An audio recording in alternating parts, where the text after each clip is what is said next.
குட்டீஸ் and friends, PR Vasantha குட்டி சேனலுக்கு உங்களை வரவேற்கிறேன். இதில் ஒரு கதை. என்ன கதைனாக்கா, ஒரு ஒட்டகத்தை பற்றி கதை. அந்த ஒட்டகம் ரொம்ப நல்ல ஒட்டகம். அந்த ஒட்டகம் தவம் பண்ணிகிட்டு இருந்தது. என்னன்னாக்கா, கடவுள்னா அதுக்கு ரொம்ப பிடிக்கும். கடவுளை நினச்சி தவம் பண்ணிகிட்டு இருக்குது. தவம் பண்ணோடனே அந்த தவத்தை மெச்சி கடவுள் தோன்றுறாரு. என்ன வேணும் உனக்கு ஒட்டகமே, உனக்கு என்ன வேணும் அப்படின்னு தான். இதுக்கு ஒன்றுமே சொல்ல புரியல. ஏதோ கடவுளை கும்பிட்டுச்சு, ஆனால் அதுக்கு ஒன்றும் சொல்ல புரியல. ஆனால் அதுக்கு என்ன ஆசைனாக்கா, நான் இருக்கிற இடத்துக்கே உணவு வரணுன்ட்டு அதுக்கு ரொம்ப ஆசை எப்பவுமே உண்டு. போய் தேடி போய் அங்கங்கே மரம் செடி கொடிகள்லேருந்து எடுத்துக்கிட்டு பேரிச்சம்பழம் அது இதுன்னு சாப்பிட்றதுக்கு அதுக்கு இஷ்டம் கிடையாது. போய் அலையணும், உணவுக்காக அலையக்கூடாது, நம்ம இருக்கிற இடத்துக்கே வரணும் அப்படின்ற ஒரு சோம்பேறித்தனம்.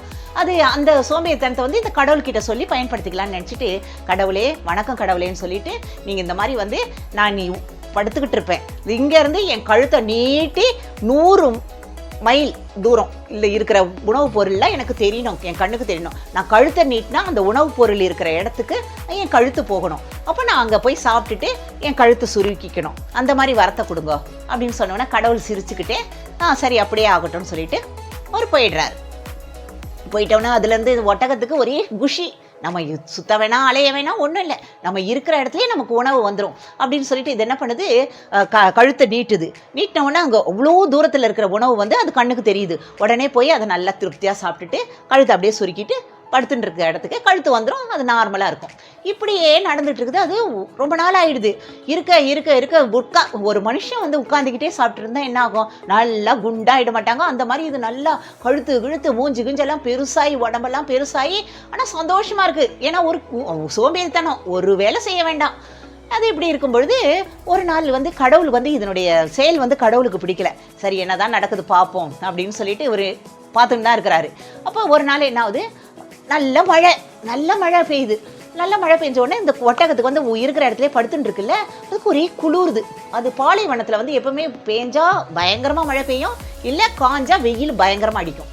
அப்போ அந்த மழை அப்படி ஒரு மழை, அது உடம்பெல்லாம் நனைஞ்சு போகுது. அப்போ அதுக்கு குளிருது, என்ன பண்ணுறதுன்னு தெரியல. உடனே இந்த கழுத்தை எடுத்து எங்கேயாவது ஒரு இருட்டு மாதிரி அந்த நுழைச்சிக்கிட்டு அந்த கழுத்து வரைக்கும் காதில் குளிர் பட்டா தானே குளிர் உடம்பெல்லாம், அதனால் அந்த காதெல்லாம் மறைச்சிக்கிற மாதிரி எங்கேயாவது இடம் இருக்குதான்னு சொல்லிட்டு கழுத்தை நீட்டி பார்க்குது.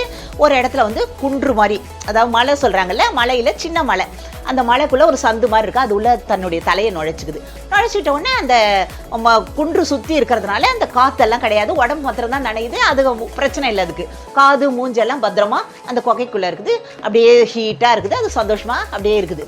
அப்போ அந்த மழை அடின்னு அடிக்கிறதுனால அந்த வழியாக ஒரு குள்ளநரி அது அந்த குகைக்குள்ளே நுழைஞ்சு பார்த்தாக்கா, அது பசி, அவ்வளோ ஒரு கண்ணு மண்ணு தெரியாத பசியோட வருதுன்னா மழையில் அதுக்கு எந்த உணவும் கிடைக்கல. அப்போ அந்த ஒட்டகம் இருக்கிறத பார்த்து, ஒட்டகம்லாம் சாதுவான பிராணிங்க, ஒரு பெரிய உடம்பு இருந்தாலும் ஆக்ரோஷமான பிராணிங்க கிடையாது, சாதுவான பிராணி. அதில் வேற கழுத்து வேற மாட்டின்னு இருக்கு. இதுக்கு ஒரே குஷியாக போயிடுச்சு, ஆஹா அருமையான உணவுன்னு சொல்லிட்டு ஓடி போய் பாஞ்சு அந்த குள்ளநரி கழுத்தை கவ்வுது. கவுனு ஒட்டகம் அப்படியே கண்ணை மூடி தூங்கிட்டு இருந்தது. அது சுதாரிச்சுக்கிட்டு உடனே கழுத்தை சுருக்கி அப்படி இழுக்க பார்க்குது, முடியலை. டைட்டாக இப்போ மாதிரி ஆகிப்போச்சு. இப்படி அப்படின்னு என்னென்னவோ சொல்லுது. ஆனால் கடவுளேன்னு சொல்கிறதுக்கு அதுக்கு வார்த்தை வரலை. கடவுளேன்னு சொல்லியிருந்தால் எப்பயோ விடுபட்டிருக்கோம். அந்த கடவுளுக்கே பிடிக்கல இல்லை இது செய்கிற செயல்கள். அதனால் அவருக்கு அந்த சொல்ல விடாத மாதிரி அதை மறக்க வச்சுட்டாரு. இது இப்படி பண்ணுது, வரலை, கழுத்து வரல. அப்போ இது குள்ளநரிக்கு தான் கொண்டாட்டமாச்சே, போட்டு தாவி அந்த குறவலை கடிச்சா நான் உயிர் போயிடும். குறவலையை கடிச்சு நல்லா பிச்சு மூஞ்சு கிஞ்செல்லாம் பிச்சு நல்லா சாப்பிட்டுது. அதுக்கு தேவையான அளவு உணவு சாப்பிட்ட உடனே மழையும் ஓஞ்சுது, குள்ளநரியும் வெளில போயிடுச்சு. இந்த ஒட்டகம் அநியாயத்துக்கு உயிர் பலியாயிடுச்சு. சோம்பேறித்தனத்தினுடைய விளைவு பார்த்தீங்களா, பாவம், அது உயிரை இழந்துடுச்சு. என்ன இது கதை கேட்டிங்களா? இதில் சோம்பேறித்தனத்தினுடைய ஒரு செயல்பாடு பாருங்க. ஏன் அது போய் தேடி உணவுக்காக தேடுறதுல என்ன அது குறைஞ்சு போயிடுது. கடவுள்கிட்ட கேட்கறதுக்கு வேற வரமா கிடைக்கல, கடவுளுக்கே ஒரு மாதிரி ஆயிடுச்சு. சிரிச்சுட்டே அவர் கொடுத்துட்டு போறாரு. அவருக்கு இது இவ்வளோ ஒரு இதுவாக இருக்குதே, சோம்பேறியா இருக்கேன்னு நினச்சிட்டு அவர் சிரிச்சுட்டு அந்த வரத்தை கொடுத்துருக்காரு. ஆனால் நாம் அந்த மாதிரி என்றைக்குமே சோம்பேறித்தனமே உடம்புல இருக்கக்கூடாது. சோம்பேறித்தனம் எடுத்தால் விளைவுகள் வந்து பயங்கரமாக இருக்கும். சோம்பேறியாக யாருமே இருக்காதீங்க.